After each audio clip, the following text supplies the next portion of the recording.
Maharashtra superfast news चॅनलमध्ये आपले सहर्ष स्वागत आहे।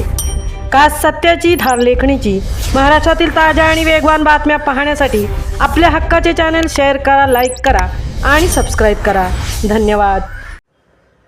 पोलादपूर तालुक्यातील मोकाट कुत्र्यांचा वर्षभरात 276 जणांना चावा। सर्पदंशासह विंचू चावल्याच्या घटनांमध्ये वाढ। मोकाट कुत्र्यांची वाढती संख्या धोकादायक बनली आहे। त्यातच जखमी व पिसाळलेली कुत्री अनेक जणांचा चावा घेत लचके तोडत असल्याचे विदारक वास्तव समोर येत असले तरी या मोकाट कुत्र्यांवर कोणतीच कारवाई होताना दिसून येत नाही। रेबीज हा आजार वैद्यकीयदृष्ट्या 100% टाळता येण्याजोगा असला तरी तो भारतात आजही हजारो लोकांचा जीव घेत आहे। विशेष म्हणजे आजाराचा सर्वाधिक फटका देशातील गरीब, ग्रामीण आणि शहरी झोपडपट्टीतील लोकांना बसत आहे। अपुरी आरोग्य सेवा, माहितीचा अभाव आणि महागडे उपचार यामुळे रेबीज भारतातील एक गंभीर सार्वजनिक आरोग्य समस्या बनली आहे।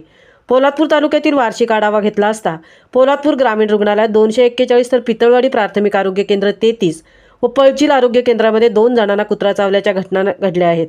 तर विंचूदंश 229 तर सर्प चावल्याच्या घटना 59 ची नोंद ग्रामीण रुग्णालयात नोंदवण्यात आल्याची माहिती प्राप्त झाली आहे।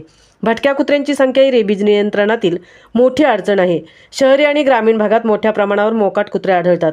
नसबंदी आणि लसीकरण कार्यक्रम अपुरे ठरत असल्याने कुत्र्यांची संख्या नियंत्रित होत नाही।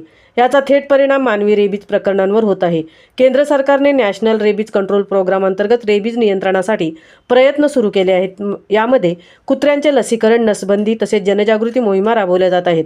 आरोग्य तज्ज्ञांच्या मते कुत्र्यांच्या किमान 70% लोकसंख्येचे नियमित लसीकरण झाले तर रेबीजचा प्रसार मोठ्या प्रमाणात रोखता येऊ शकतो।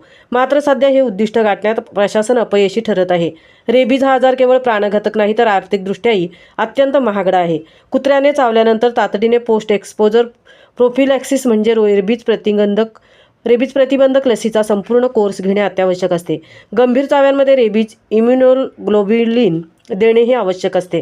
मात्र अनेक सरकारी आरोग्य केंद्रांमध्ये लसी किंवा RIG नियमितपणे उपलब्ध नसतात। परिणामी गरीब रुग्णांना खाजगी रुग्णालयात जावे लागते। एका रुग्णाच्या पूर्ण उपचारावर 1000 ते 10-15 हजार रुपये खर्च येऊ शकतो। गरीब कुटुंबासाठी हा खर्च प्रचंड ओझे ठरतो। वाढत्या मोकाट कुत्र्यांवर अटकाव घालण्यासाठी स्थानिक प्रशासनाने उपाययोजना राबवणे गरजेचे बनले आहे। त्याचप्रमाणे आरोग्य केंद्रांमध्ये लसीचा साठा मुबलक असणे गरजेचे बनले आहे। महाराष्ट्र सुपरफास्टसाठी धनराज गोपाळसह तृप्ती भोईर, पोलादपूर।